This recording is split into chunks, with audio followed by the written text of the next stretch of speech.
Hello, ladies and gentlemen, and welcome back to Travis Told You, October 27th, 2025.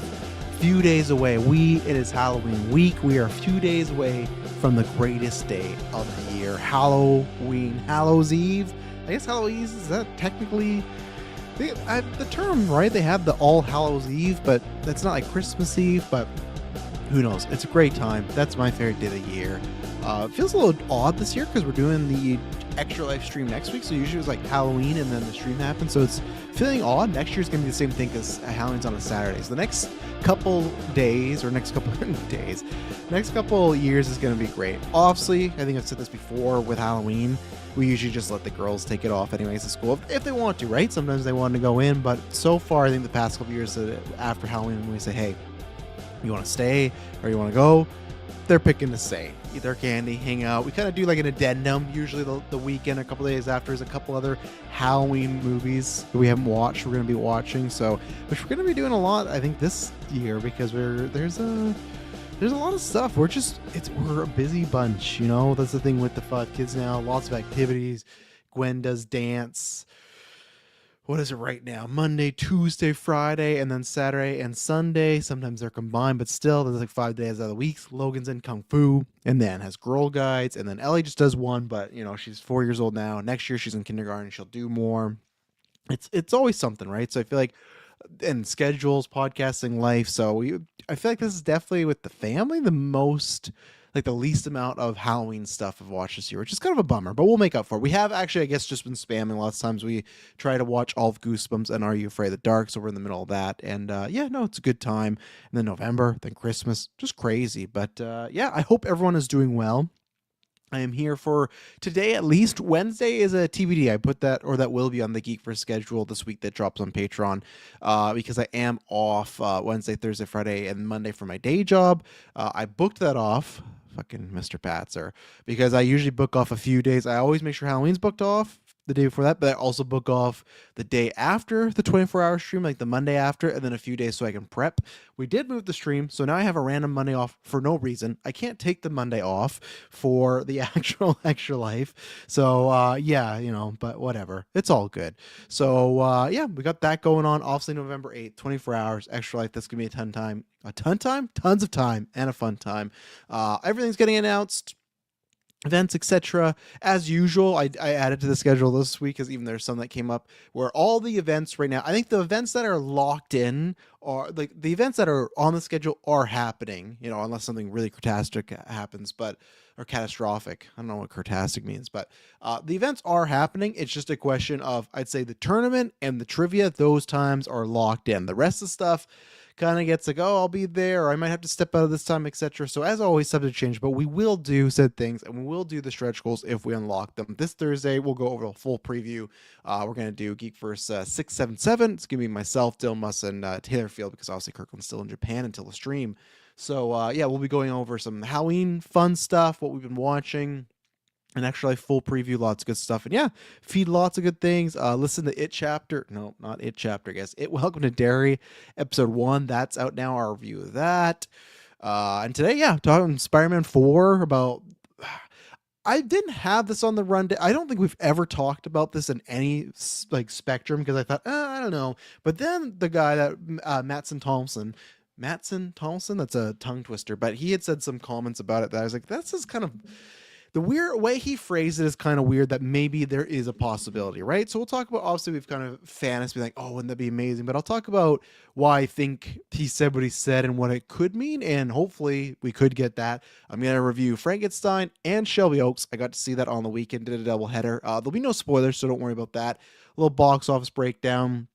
I got a question from Mike from last episode have to do, so I'll do that. But I will say, I guess, there might be a little bit of a break. So I'll say for Travis Told You, this Wednesday is a TBD. Next Monday will be a no, because that I'm off, and that I definitely know, because Wednesday some other stuff's happening where Emily and twins might be out of the house, etc. So it's like, okay, maybe there's time. But if not, or I'll do the night one. But little iffy. Monday, no. So there might be a chance I'm not doing a Travis Told You till November 5th. So just a programming note. You'll hear lots from me. Got a GV episode. Got Side Quest tonight with Dylan. Predator Badlands is coming up. That's exciting. Shining retrospective will be released for the public. And lots of stuff on Patreon. So I would appreciate you going over there. And yeah, as Travis told you, going to go for about an hour as usual. Talk about some stuff. Talk about some things. But yeah, very exciting. Halloween, man. It's a good time. I just watched people on the stairs. But you know what? I'm not going to talk about that because we'll talk about that on Thursday. So, okay, let me get these exact comments. Obviously, Spider-Man 4, and this is specifically with Tobey, Kirsten Dunst, Sam Raimi, right? Years ago, when Twitter was not even like a thing, but I guess it was online. I think people have shown this tweet before where Sony announced like the date because Spider-Man 3 comes out in 2007, and I think, let me see if I can find Spider-Man 4 Tobey tweet. I doubt anything's going to come out now, but let's see if I can. Okay, no, maybe it is here. Sony Pictures. Yeah, this is crazy. So March, because I feel like I got on Twitter around 2012. Yeah, I got Twitter because I don't know why, just because I had to do with wrestling. I don't know, like obviously that's why, but I feel like there's something in particular. I think it was like Funny Enough, even though he doesn't really use that much. It might be. Shout out to the Gimmick, our wrestling show.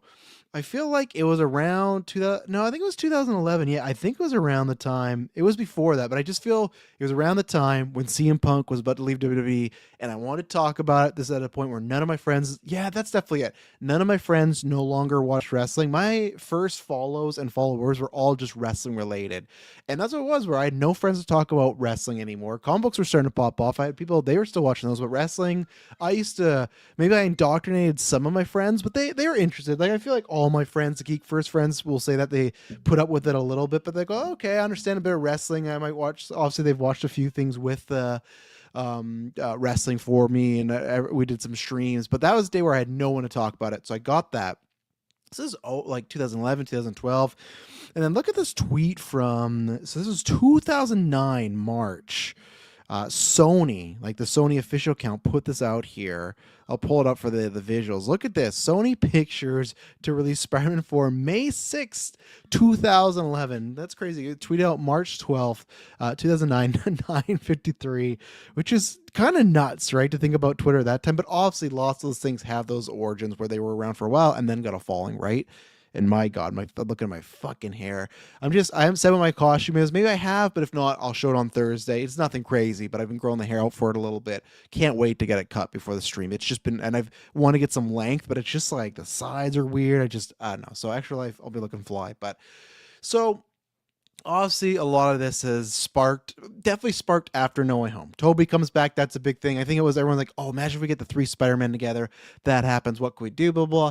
And I remember there being rumors from other scoopers being like, oh, they're talking to Emma. They're talking to Andrew. They're talking to Tobey. The rumors I think the Emma thing was always going to be tied to what happens with Andrew. And we've talked about before where it's all like lower tier scoopers, all C tier scoopers. But multiple scoopers had said that. Sounded like some of the rumors were a combination of them trying to get him into that Sony universe that was going on that's now dead. So thank God he didn't do that. It would have had another dead universe. Maybe he could have revived it, but still. That or the idea was they brought him in, kind of pitched some ideas, and either he wanted some, much like the Solo stuff, it sounded not creative control, but it sounded like they were just, let's make a movie. And he was like, well, let's make a movie with some care, and let's get a scriptwriter of this, degree. Let's get a director of this degree. And who knows, right? Could just be someone putting it out there. I know people have joked. I think there was some proof of Andrew Garfield having some sort of like fan burner account. So people said, oh, like, again, could someone just text someone and say, oh, this would happen? Sure. But let's just say that was it, right? And that to me is believable with that's the problem sometimes with the narratives, even if they're not true. If they're believable enough, that's why you're going to run with them, right? Because look at the stuff Sony was putting out. To me, I'm not saying they had to.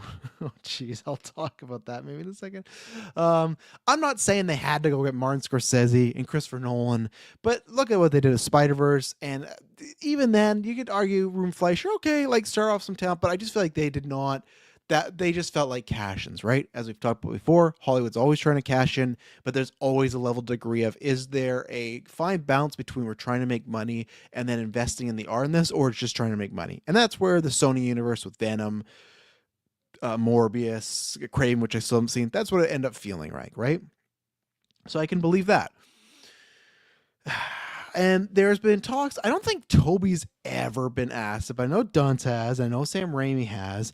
So what they've and they just said, yeah, that'd be great. And Dunn said, yeah, that'd be great, right? And it just kind of feels like it's nothing. And even this, which I talked about at the beginning, Mattson Thompson, if you don't know him, he's run a bunch of stuff. He wrote, I think recently that's come out, is he did Terminator Dark Fate, which was really good.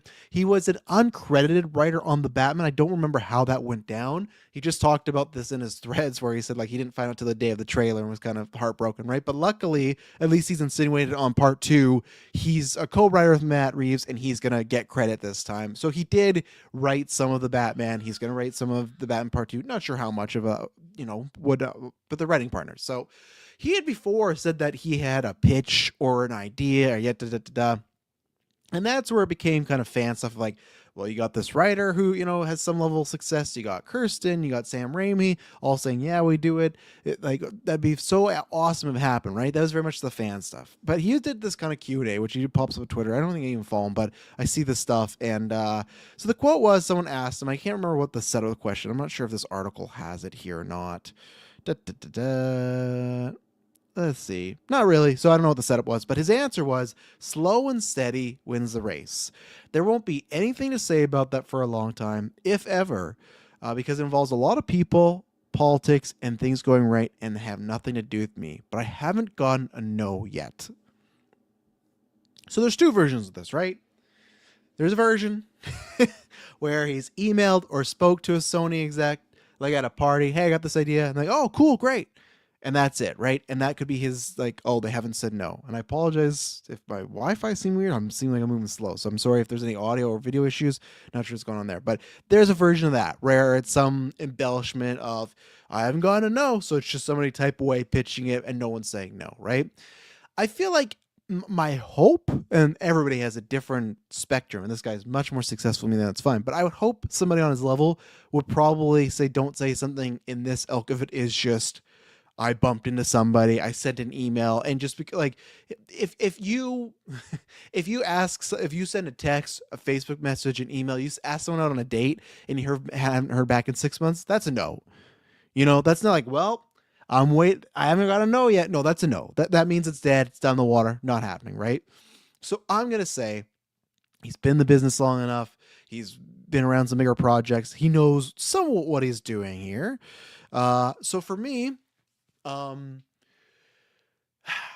that means he had to talk to, like, let's say it's not just a quick, hey, I'd like to, let's say it is somebody, let's say he was at Sony, because they do this all the time, right? If they work with people, they either say, hey, well, pitch us on some stuff. Like Kevin Smith talks about the story, like they went to him with WB, and I think it was like Superman and Beetlejuice. So it's like they wanted him to work on an IP, doing something, right? So I could see he has a level of success. What do you want to work on, Mattson Thompson, right? Like what interests you? And there's a version of that where he pitches this idea, and maybe there's someone in the room with some pull or connect experiment goes, you know what? That's not bad. Let me inquire, right? Now, as we just saw with the fucking Ben Solo thing, it could be that, and there is more rumors to that. I think I might bring them up again on Thursday because I would love to get Dylan's take on that, because where he's with Star Wars and just a few more things with Taylor. But the idea of that was script, pitch, working title, working with people to problem solve the script, all this stuff. It gives it to Alan Berman and Bob Iger, and this report was, Alan took like longer than usual to say no, or just to read it, and it felt like Bob Iger maybe said no politically because he wants to be behind Alan because he's a replacement, all this stuff, right?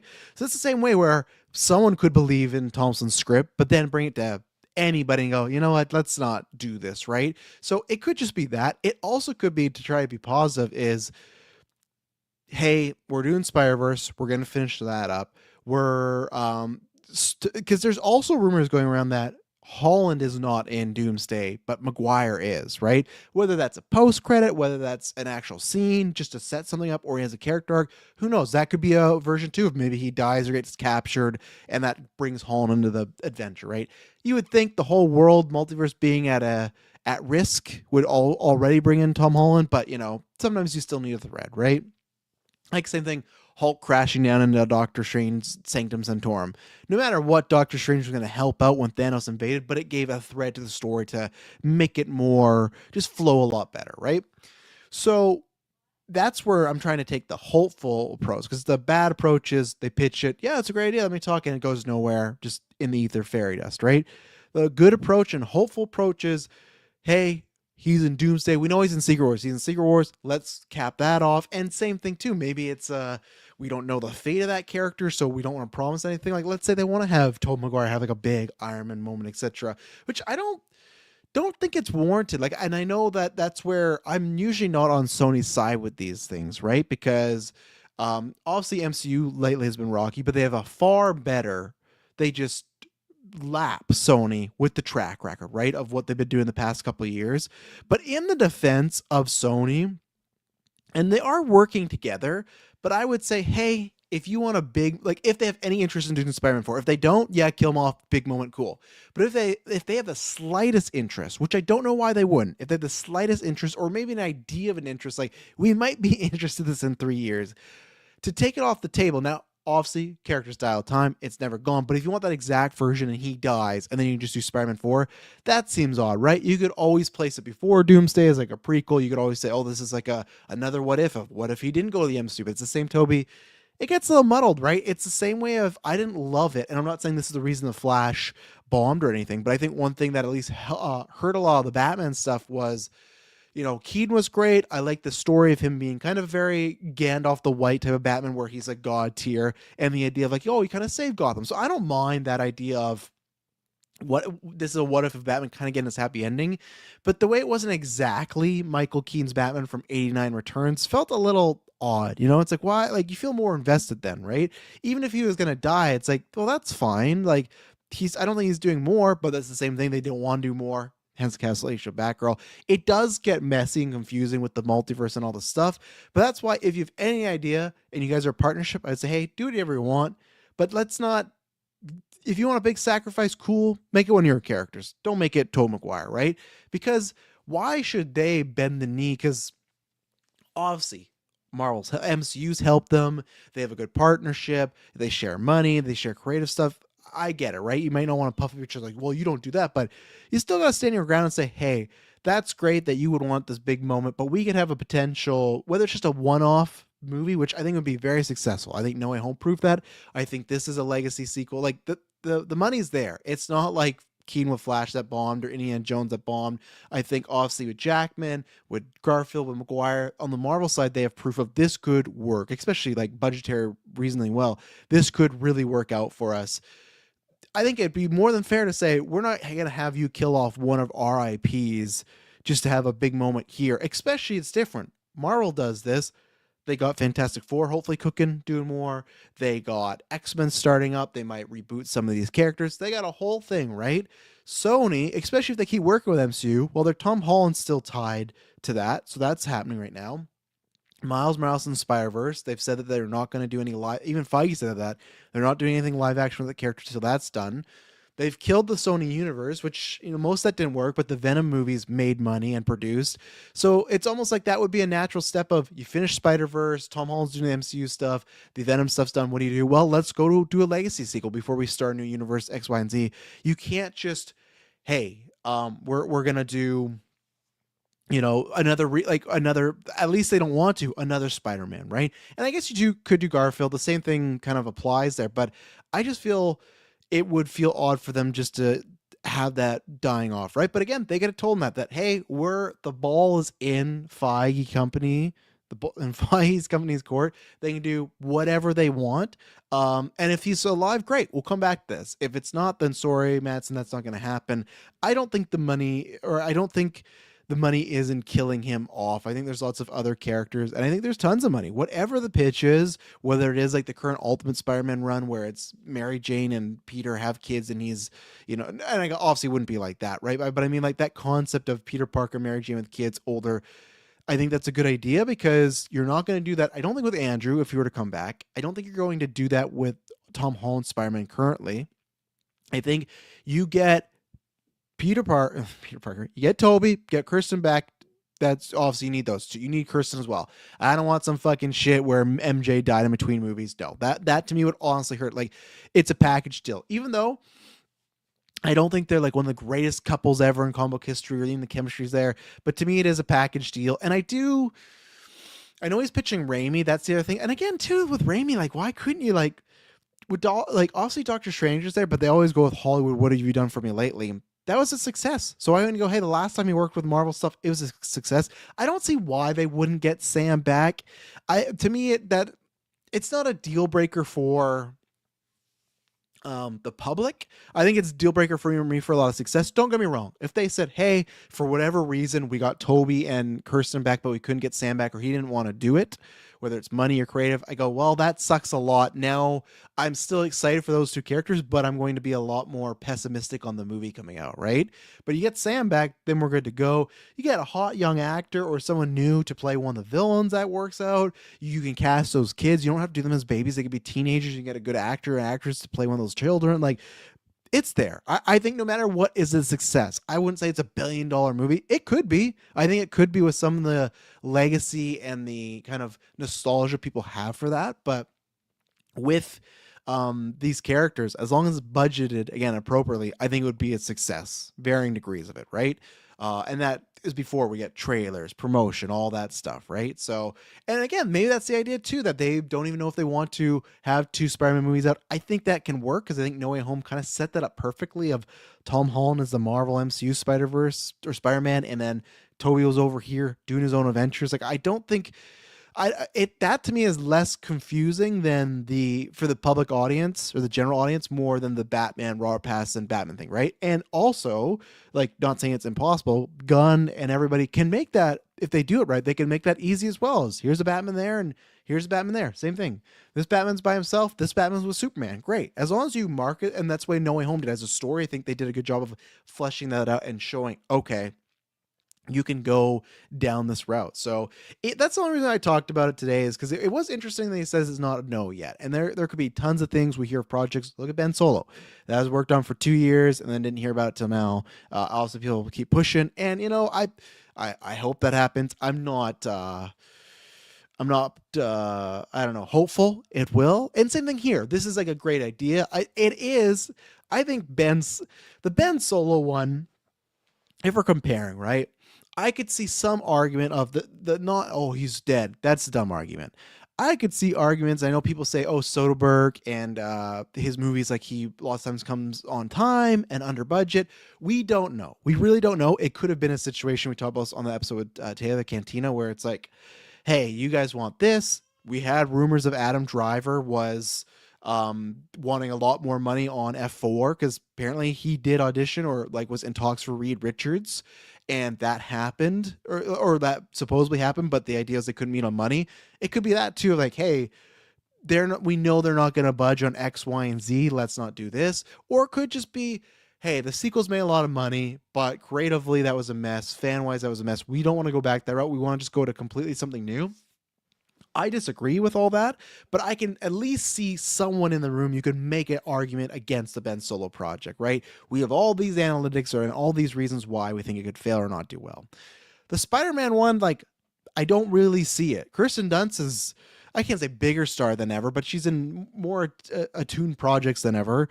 Tobey's about the same. Tobey's stock's definitely up, though, because No Way Home. And No Way Home is the proof right there. Sam Raimi's directed multiple successful things. So I don't know what the only argument would be, oh, two Spider-Man films. And I think, like I said, No Way Home kind of set that up perfectly, right, of how you could do that. So that's, for me, one of these things where, obviously, these companies, you don't want them to be greedy, but they are. And I just look at Spider-Man 4 and go, like, money is sitting right there. Like, it's again, as long as the budget's not crazy, I think it's a layup. Even Garfield's, to me, spend all the budget on, let's say not the Venom ones, but Morbius, Craven, and any production for the El Muerto script, everything. Take all that and put that into one movie. It probably makes all those more than those. Oh, Madam Web, fuck.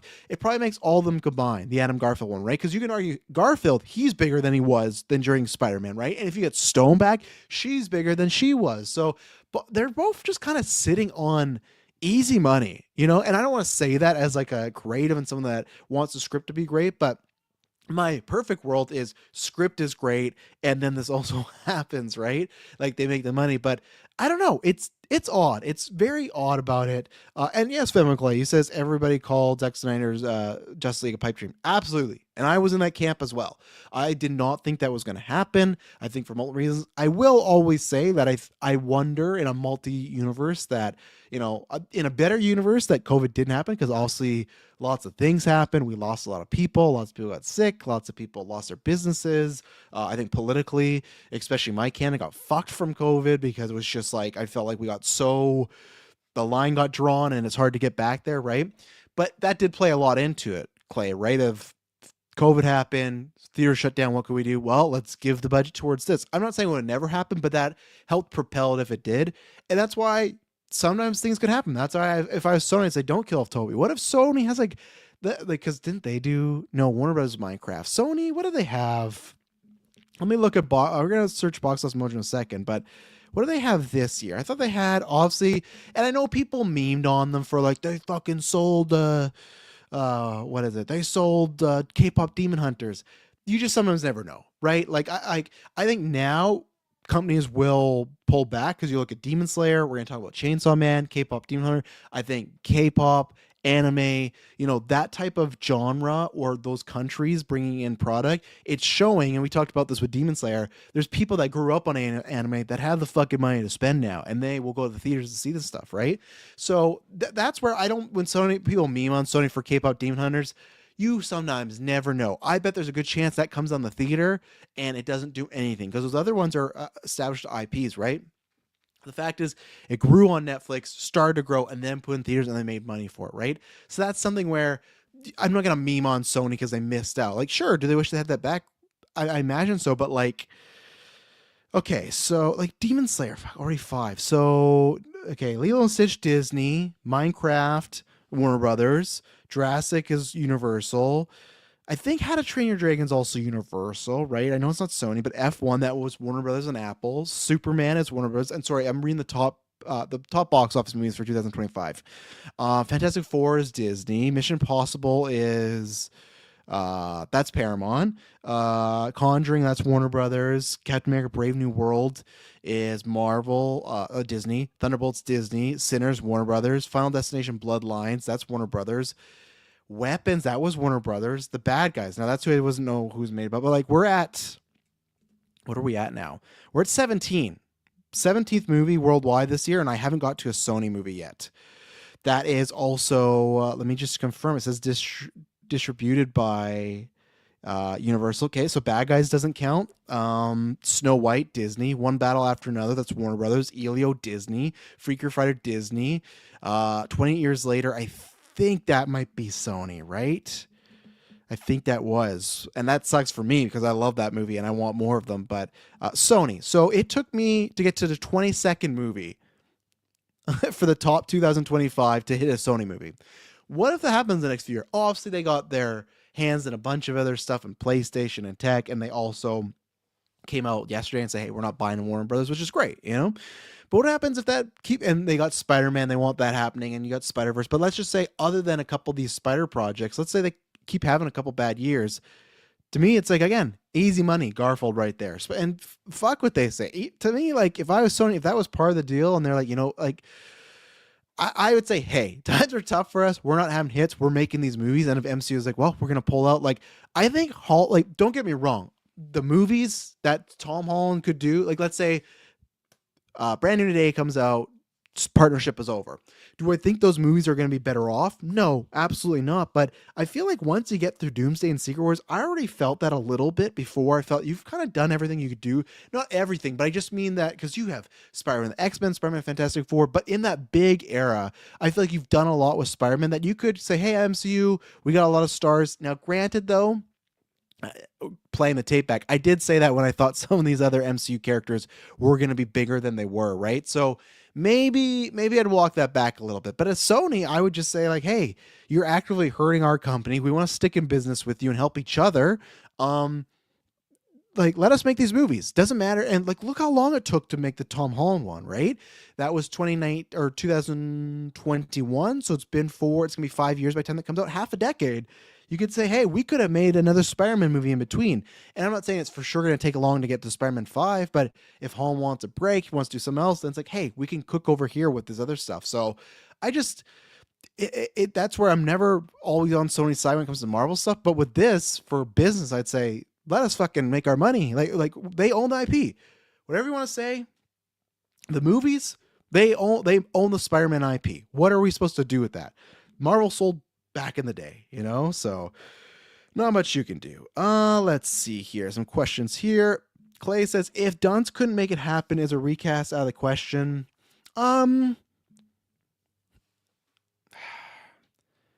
Is it out of the question? No, nothing's out of the question. For personal, I would say yes. It's like I talked about a couple weeks ago when they did The Mummy 3 and Rachel Weisz couldn't come back. So they got, I can't remember who the actress was to replace her.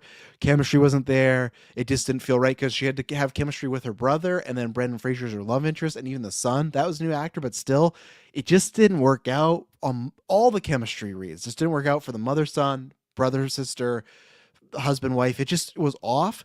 In that point, I would just go a different route.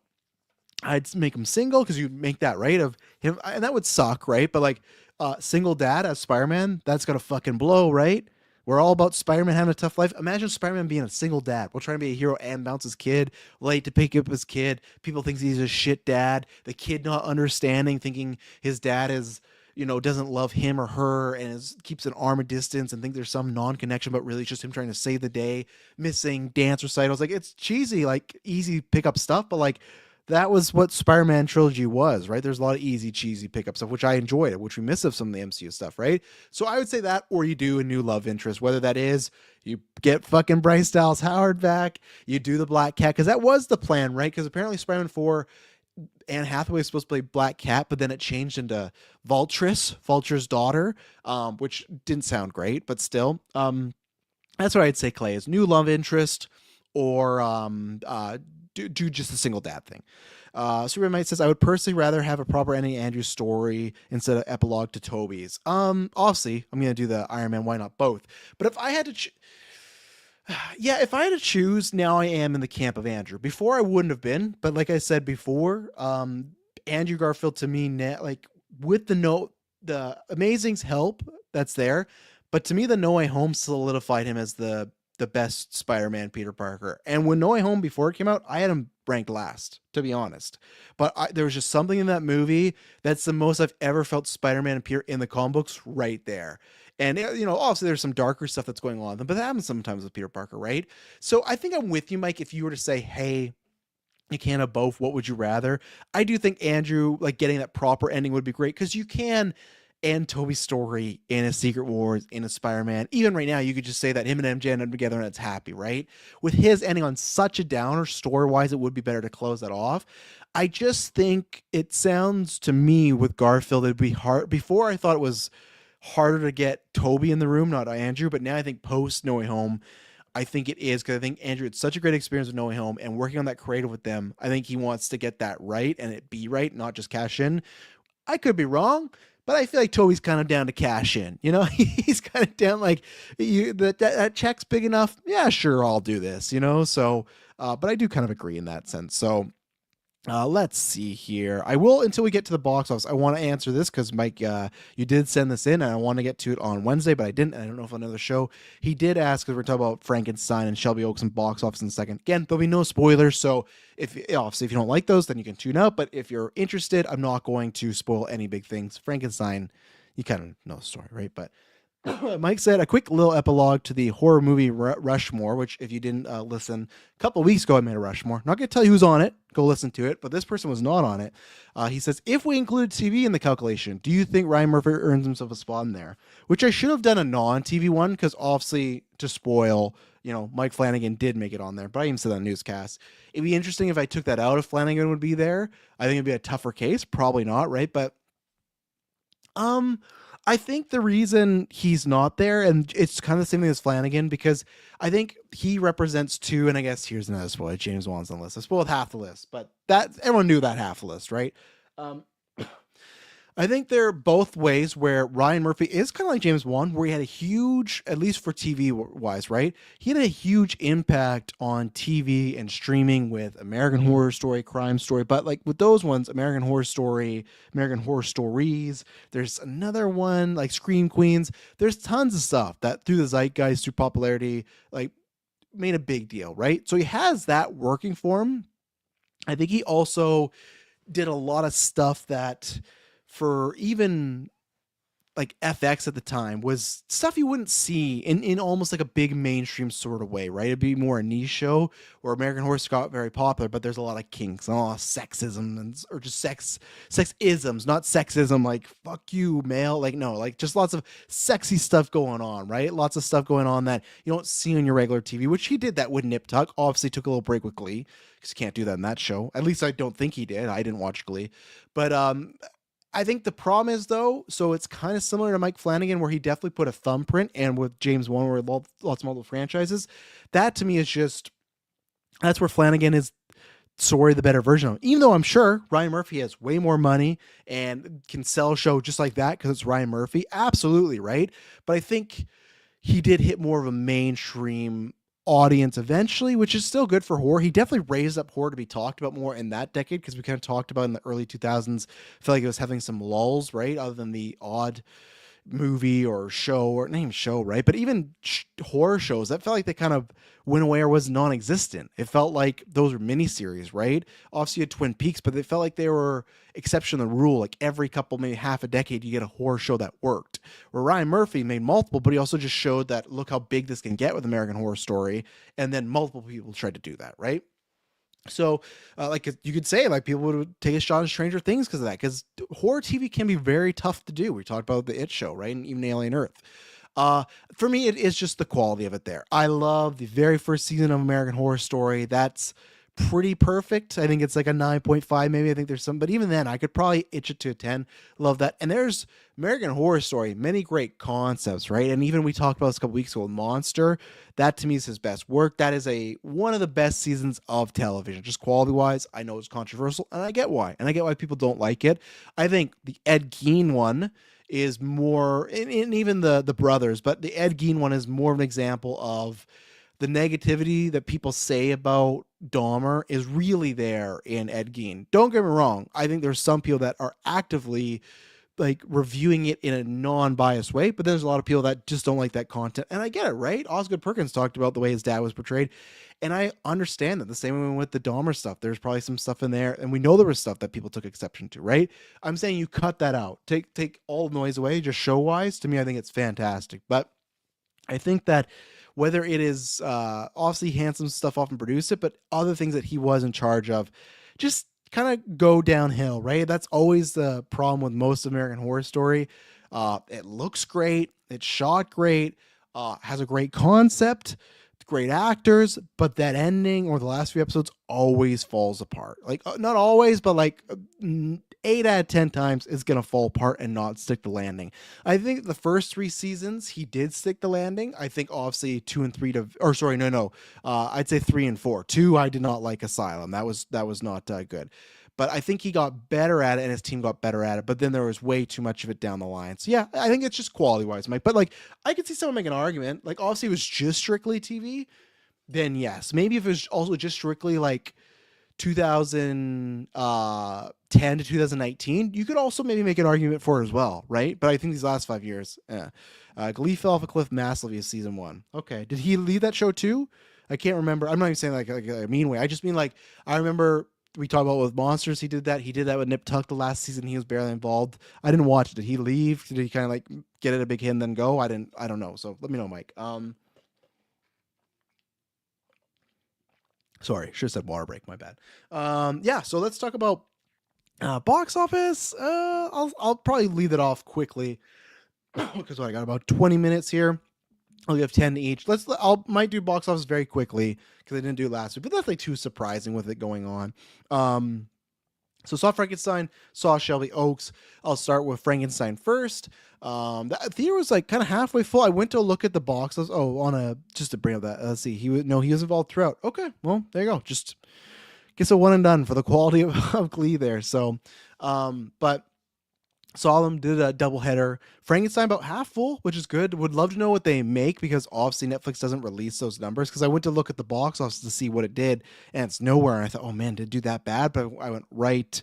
They don't release those numbers, and that's up to them. Hopefully, did well enough. We heard some news today about Cliff Booth maybe getting a movie in theaters, which that's the hope, right? My Frankenstein theater was sold out. Nice. Did you saw April? You saw IMAX, though, right? I think. Maybe I'm wrong, because if it's IMAX, that makes sense, because I just feel like if the movie fans go to see it, they're going to pick IMAX, right? So, and that's where I definitely felt like I had that crowd. For the most part, I had that crowd. The reactions were interesting. There's definitely a few people that I don't think were the film fans, right? No, it's just regular. Okay, that's good. Regular showing. So yeah, mine was about half full. I think I'd say 75% of the audience was, film buffs, that are going like people that wouldn't have just saw, oh, it's on Netflix a few weeks, I'll wait. But there is some guy to love the right to me, not obnoxiously. It was completely fun, but like you could tell him and his girlfriend probably were enjoying it and felt some of the cliche and cheesiness and were like laughing. And like I said, it wasn't obnoxious. We've all been there. I know what the obnoxious laugh is like. It was fine. And then also when I walked down, unless it was some life thing, but I don't think so. It was after the credits. Someone was crying. Someone was crying while the ending happened. And I was like, wow, okay. So obviously, where was I going to be with Guillermo? I don't have much time to go into it.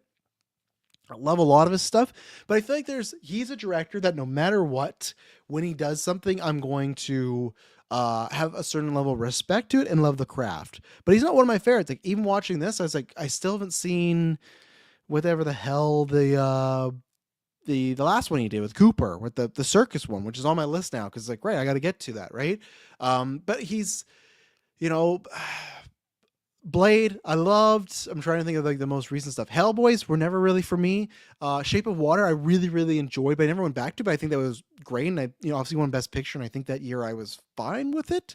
Nightmare Alley, thank you, April. Yeah, I haven't gone back. I think I almost checked out when it was supposed to be Leo, and I like Cooper, but I was like, oh, Leo and him would have been great. But he's all, and then like even Crimson Peak, I defend that one a lot more. I think people look at it as like a lower tier in his filmography. I enjoy it. Obviously, Pan's Labyrinth, great, but that's like the most like Godfather. Like that's one of those movies that like if you like it's rare to find someone that doesn't like Pan's Labyrinth. That's almost just like a hipster. Like I love Pan's Labyrinth, which I do, and I have not seen it in at least a decade. So I want to do. I still got to finish my Paul Thomas Anderson like rewatches, and then next I want to get to Guillermo because I'm just trying to think if there's anything else I've missed, but. I don't think there's anything actively I've seen of his that I thought was, wow, that was awful. I've enjoyed all his stuff. Even the Hellboys, I would go, hey, not my favorite, but very well made, right? So, and his Pinocchio. I fucking loved his Pinocchio a couple of years ago. That was fantastic. I love the take on it. Obviously, everyone knows he's big on the monsters and giving a different side. But I'm just trying to think, let's see. Okay, Crimson Peak, PT, right? He was behind that. Pacific Rim, yeah, see, that wasn't really my bag. He did Pan's Labyrinth after Hellboy. Why did I not think that was the case? When did they come out? That's really, for some reason in my mind it's the other way around. Blade 2 I love, so, and some of his other stuff here like Mimic and Kronos I've never seen. So I do gotta check some stuff off, but I guess I've actually seen most of his career, so big fan of his. And you know what, Crimson Peak was very ambitious, but the story was all over the place. I agree with you. I definitely agree that I don't think the story matched. Love the cast, visuals, great, right? And that's something like Del Toro is one of those guys. The second you're in his movie, second you're in the world, you feel it. And that's one thing I'm gonna start there. The set design, my God, I love this. This inspired an idea that I pitched to Taylor and something. Do not want to say it out loud at all. So if I never do it, which I actually don't think we will, this is like a long term, like, man, if we ever had the budget, this is like dream chasing stuff, right? If it doesn't, I'll pitch it one time and tell you what it was. But the set design, the look, the visuals, stunning.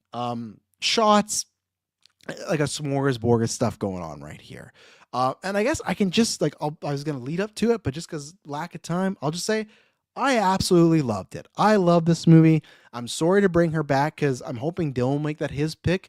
Right now, Frankenstein's going to be my Golden Geeks, what the other guys have to watch. Because I think one battle is going to be for Kirkland, but even then, I think Dylan's going to see that and Taylor might at some point too, right? But this is my Golden Geeks pick. This, as of right now, but we're only a few months left. But this kind of exceeded expectations. Now, I don't think for me, it is a 10 out of 10. Given my score early, it's a 10 out of 10. not a perfect movie. As I've said before, my scores are a combination of critique, but also just pure enjoyment, right? I think this movie I'm going to watch for long. I think this is going to be a movie that for dialogue and also score, I think it's Alexander Desplat that did the score here.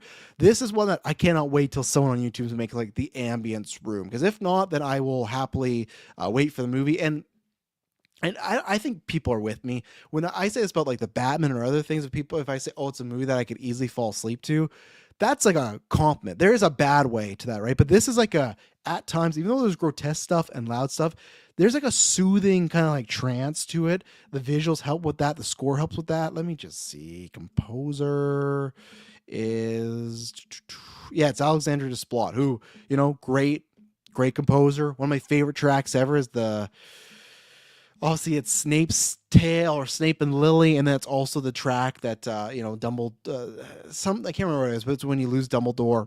That's some of my favorite, like on my like list. Listen to all the time. I think for any negatives, there's just I'd say it is in the third act, and I'm kind of forgetting what my other one was, but I guess it's just a combo of a little bit of pacing and a little bit of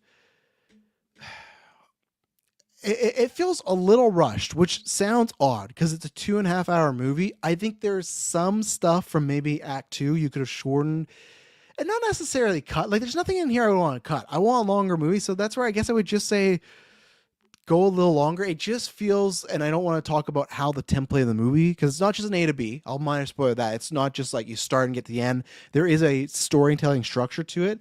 I think with the structure, it just kind of makes the third act feel a little bit on fast forward. It feels like you're re-describing it to someone, or you watch like a YouTube explainer and they show the scenes.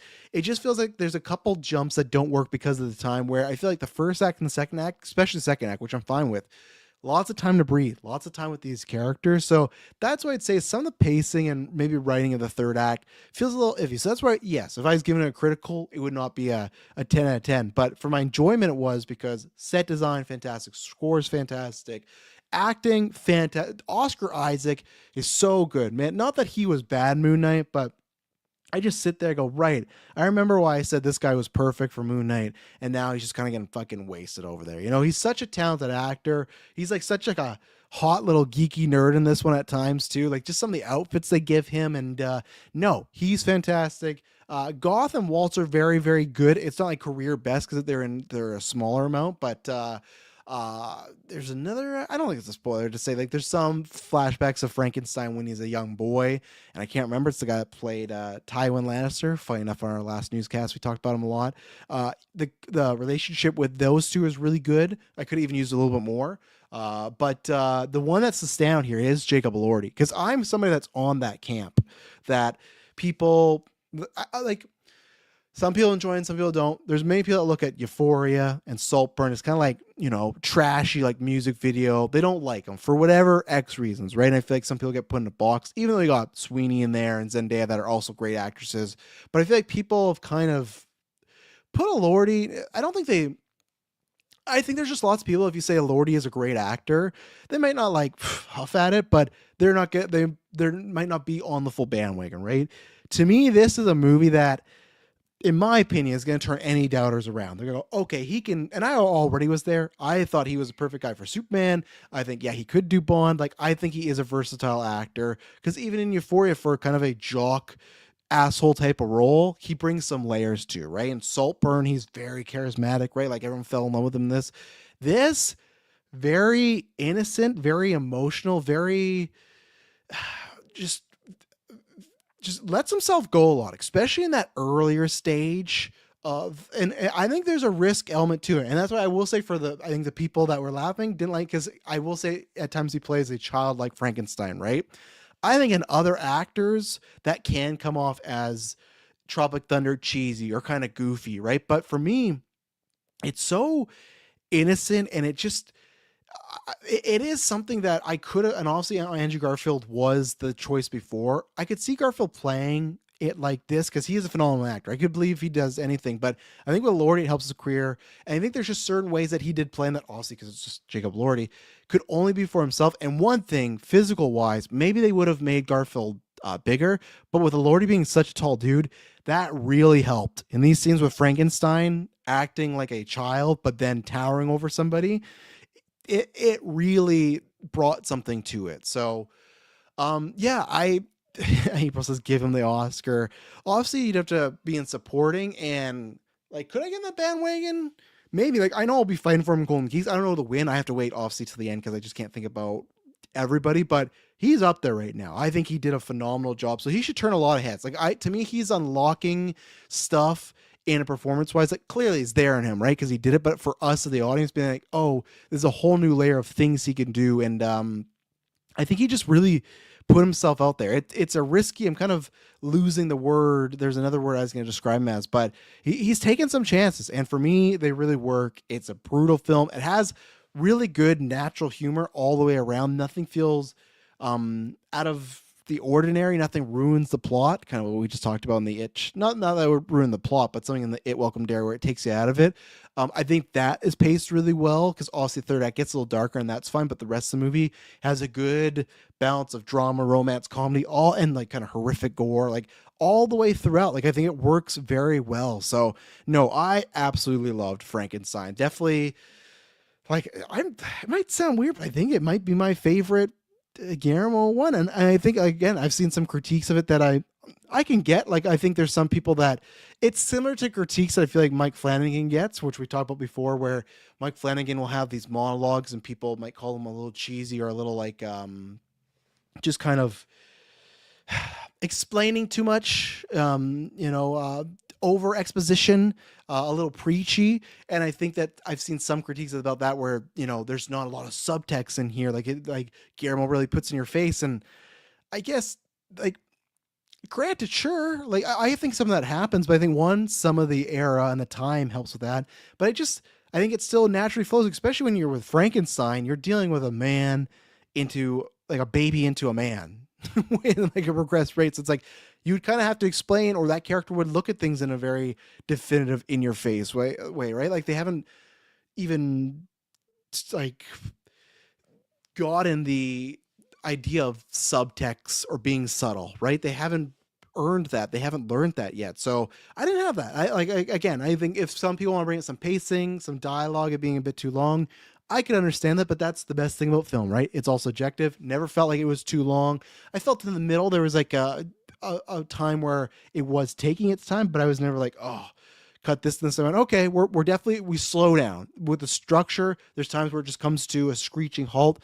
I won't say in a bad way, but I could see why other people maybe use some of that as a critique. But yeah, loved it. I'll be fighting for this. So yeah, this ranked pretty high. I think I got to make my top 5, top 4 right now. I need to rewatch Wallace and Gromit because I got them in my top 3. Don't know if I can bump it. There's a lot of heart pick in there, but I did really enjoy it. It's a genuine 10 for me. So I got to rewatch that to find out where it actually is there. So, and then Shelby Oaks, which that's where I can just quickly go over the box office wise. Where was it there?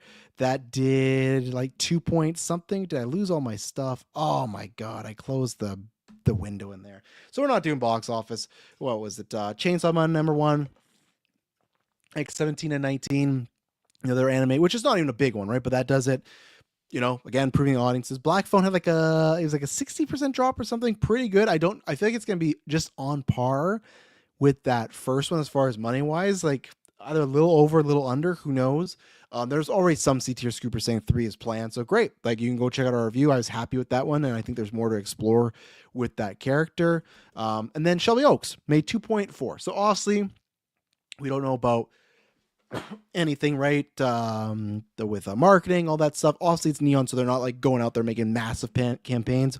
And this is a tough one because we were talking about this in the Discord where for a while some people came in, which I could rant. I'm gonna rant on GeekVerse about like people and how they sit at theaters and whatnot. It's just kind of crazy sometimes. If you got a whole theater, there's only 3 of us. Why are you sitting right in front of me? I digress. So for me, made 2.4, production budget of 2.8. That's a win. Obviously, him making that film, this guy's fucking won a bunch of stuff, right? And obviously, it's his first time directing. And here's my context, because we talked about something after 9, and I guess because I don't know where to go, because I got about like 10ish minutes left. Chris Stuckman, if people don't know, he was in the crop of a lot of John Campia, Screen Junkies, Jeremy Johns, the Schmoes, some other people, right? That started big time early on the film criticism on YouTube, started to get Rotten Tomatoes approved, brought to stuff, etc. Right? I had seen a couple of his reviews, but I primarily knew him from the Schmoes No Show and the Me on Schmodown. And I've checked out some of his reviews, but he was never my go-to critic. So that's the thing where I am, of course, happy for this guy, because we're trying to do the same thing, right? And luckily, like, same thing, like we didn't raise 1.8 million. We're very happy, but we've said this before, what we make on Patreon with the ads and stuff, like, that paid for most of the budget for Adrenochrome, right? That paid for the camera, lots of props, lots of stuff still came out of our pocket, but we're in that same idea where that's where I'm cheering for this guy, where this guy does a Kickstarter, obviously, very popular, one of the OGs, so gets 1.8 million. That's great. Ties it with Neon, Mike Flanagan, they get him another million. So that's great. He's fucking already won. Whatever you feel with the movie, Mike Flanagan, Neon produced it, and he even said if this didn't happen, he was just going to release it on YouTube one day randomly. So the fact that it's even making 2.4 million is 2.4 more than it would have made on YouTube, I imagine, right? Even with his big audience, I don't know how the YouTube algorithm works that way, or the CPMs work when you're to that level, right? But I've seen what they do for even just, successful videos that do, 6 figures or 5 figures. You go, man, they take a lot of money YouTube. It's that's why we always appreciate the super chats or extra support, because the actual just money's on view, not much, versus podcasting, you get a lot more. So that's great. And 2.8 budget, that's pretty good. The promotion was odd because I didn't get tickets till the Wednesday, like on sale notice, and then we didn't have a Thursday screening. My screening only had 5 people in it. Felt like many people didn't know much about it going on. Like even SBUB said, like he just learned about it the other day. So I don't think they did the greatest job then. Maybe they just felt the tracking their views, because it came out and it was like a 60% on Rotten Tomatoes, and they got a C+ on Cinema Score, which doesn't mean much for horror, because horror is all over the place. We talked about that in the Discord, and yeah, join the Discord. That's below. Like Hereditary, D+. What was the other one too? Oh, there was a big one. I can't remember. But there was another film that of note got a C+. So horror and Cinema Score, very tough. So that's the thing where it's like I have no bias when it comes to this, because like I like Chris Stuckman and I've seen a couple of reviews, but he's never my reviewer, and I like and appreciate the journey he's been on, and that's a goal. Like, yeah, he did it, fuck yeah, good for him, but I'm also not gonna be like, now this is a 10 out of 10, right? And there's also some people that are just super jealous of him, and that's where you can read some reviews or reactions where they're just mad this happened, right? Same thing, go out and do it. It's trust me, for the stuff that we've done and we're doing, and we're nowhere near, we're not working with the Neon. Like, when you are making not just even a short film, we're making a film, like our next movie, that's like, even the last one we did was 50 minutes. So many problems come up and everything. So good for him, right? Let's see. Jeremy John's review came out as a bit bitter to me. Yeah, and I'm gonna like, I didn't watch that because I'm done with the. I never was a Johns guy, because I kind of found him just, I don't know, even so. He joined Collider for a little bit. He was on that for a year, and I think that's the most I knew of him. Shimoda. I heard of the name of All the Time and everything of Jeremy Johns, and he's the one that I've watched the least of, because I always found Johns kind of annoying. And then there's just some stuff he's done the past couple of years where even more so, like, hey, as a critic, don't really like you, and as a person, kind of iffy. And I had heard about that, right? And I think there is a couple people in that sphere that they come off as, you start this, and even if they don't want to make movies, it's still, this guy is being interviewed by this person, this guy has a movie coming out, this guy X, Y, and Z. There's definitely some of that, right? And that's why it's like, it's tough to, I don't know what that review is like, but I've heard it's more negative, tough to take that. And for me, this review or this movie, I enjoyed it. I think that this is something I've heard from other people, and almost like Frankenstein, I think the weakest part is the third act. There is, and I can't say because I've seen a lot of people go, oh, he did a great directing, and but the writing, you should get someone else to write it. There's some stuff in here that is like really good as far as concept. I think the concept's really good. I think for non-spoiler stuff, yeah, the third act, I think the almost similar to Frankenstein. It just Frankenstein to a lesser degree, but this almost feels like it just kind of ends. There's like a huge kind of ramping up of something, and I think the climactic, and I'm saying battle, but it's not even a battle. It's not like a gunfight, swords and sandals. It's just like what you'd imagine in a ghost horror, exorcism, like, and it's not even any of that stuff, but just the whole genre of horror. It's something that you want like something big to happen, right? In my opinion, right? That's how, you know, either you need something big to happen, or that's where you can come to the writing. If it's on a subtle, more smaller degree, it has to really hit home with you. And I think with both things, it didn't. I think the big ending wasn't there, and I think how it ends, you kind of go, all right, it's kind of messy. And then even the ways if it's not messy, think about it, it just doesn't. It's not that enthralling. And the other thing is, this is not like this is a completely different strokes for different folks. It's how I didn't have this to a huge degree, but there's tons of people I know that with weapons, once it was revealed what the cause was, I think for me, I was like, okay, that was good, but it wasn't like, wow, I loved that. Where with Barbarian, I think the reveal was going on. I think some of the execution later on kind of took me out of it, and even then writing as well too. For me, I'd say like the end point of what the evil was. I didn't love the design. It wasn't, it didn't work for me. I kind of saw it and kind of went, oh, okay. So if you've ever had that where it is the reveal in weapons or a certain monster, go, this doesn't really do it for me. That was kind of it. That was kind of how, with my weapons, it was like, oh yeah, when the reveal of what's going on, that didn't really do it for me. Act 1 is what he's talked about, primarily like a found footage Blair Witch, like old school, oh, this is a ghost hunter thing. That stuff rocks, nails it 100%, and also nails like the true crime type of pacing. There's a couple stuff that feels very movie wise where I go, oh, you could have just changed a few things that would have felt more natural. Same thing, like something happens really big and the person comes home from the hospital and right away they're like, how's the first day at the hospital? You're like, with how the movie sets you up with how like precious this situation would be, this character you'd feel like wouldn't be doing this interview the day of, right? Acting overall is, pretty good. I actually like the main lead quite a bit. I think she did a great job. I don't know what her name is. I don't have time to pick it up, but I think she did a great job. I think he did a couple really good, like, jump scares in general, a lot of like, oh, when you start investigating mystery, this leads this things that you get a little goosebumps, like, oh, okay. So I think that there's some concepts and some moments that really worked out well. Like this made it where Chris Stuckman made an effective horror movie, especially with Act 1, Act 2, and even Act 1, Act 2. I wouldn't be like, oh, this was great, and then the end happened. No, I'd say like this is some really good stuff to like meh to.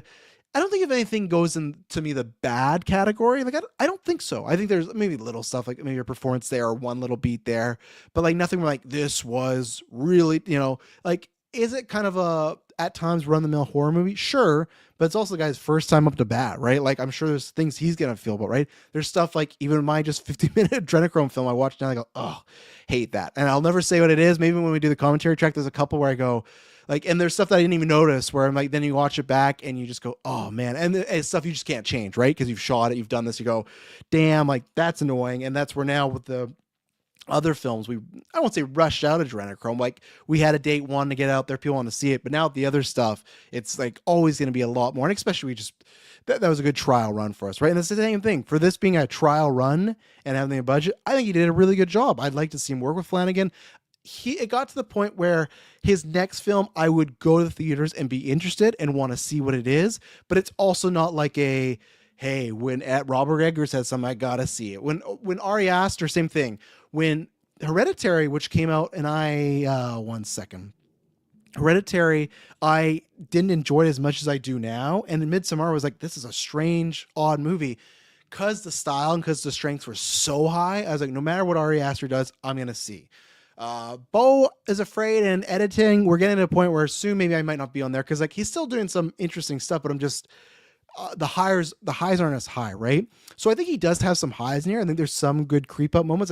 I appreciate too. There's a lot of he partnered with Flanagan of the Peripheral. I will say there's one scene in particular that I don't know. I'll have to see on reviews or YouTube videos, but it's one of those where no one else in the theater. There's only like the five of us, but no one else saw it. But there's something, and it's very much. I don't even want to say it is when you see it the first time. It's very much you're not going to see it if you're not looking for it, and it's there. And nothing like it doesn't run at you, it doesn't jump at you, it doesn't chase you, it doesn't turn into a jump scare. It's just there. So much like Flanagan's stuff, where when you watch it back, you're like, "Fuck, there's a ghost, there's that." So I think that vibe of looking for your sister, the home footage, everything like that, the setup, I think is all very well done and very good. I enjoyed it. I think there's some good shots in here too. I think for the most part, there's a couple darkness times where it's like, this could have been, that's a pet peeve of mine.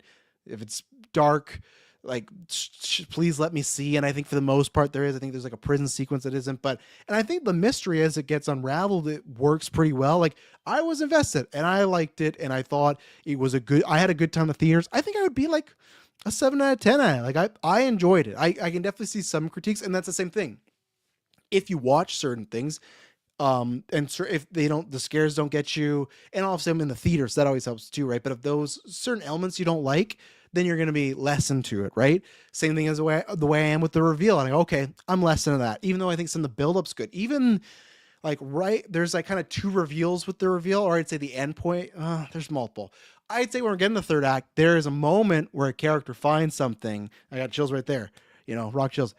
I really like that. That was really good, because I was like, oh fuck, like what's going on here? And again, I don't think it kind of continues, right? Hereditary, for example, that's like a fuck, what's going on here? And then the third act goes, you're like, oh man, we're in for a fucking ride. Where the ride kind of, has its big jump a little too early, but I enjoyed it. I'll be there for the next one.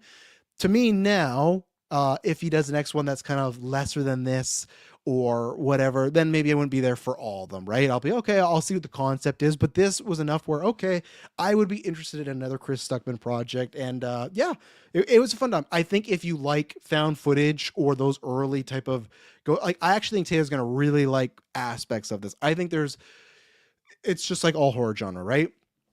I can watch a torture porn thing and be like, I know who it's for. Where Kirkland, I can go, oh, it's not for that. I don't think I know people that are active like, I don't like this genre, but I know there's certain people that I think it's going to work better towards others than, for even me, or for others that didn't like it, right? That might kind of forgive it for some stuff. So, and that's where I am. I'm not a big found footage guy. I think I loved this aspect of, it was a mix of the two, which was good, which they kind of dropped. But I think that found footage and the true crime doc nature that we watch, because me and Emily like a lot of that stuff, I think they did well. So my hats are off to Chris Stuckman and the crew, and that was good. It was a good time. I recommend it when it comes on VOD, or go see it in the theaters. Again, as I end this episode, as we're close enough to fucking Warner Brothers in the next few months bought, and we're going to go down from the big five to the big four.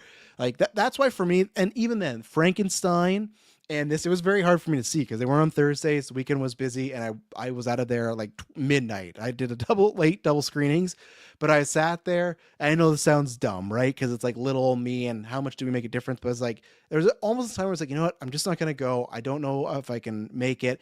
But I went one. For some reason in the future, like the Cliff Booth movie, or if Netflix buys WB, I'd like to see these movies in the movie theaters because I just enjoy them more, right? So like, I'm going to see Frankenstein. And same thing with this. It's like, I'm going to go support this little one. So if you have any interest, I think you will enjoy it at least. I don't, when I know people, when I've seen some reviews like, oh, there's so many issues.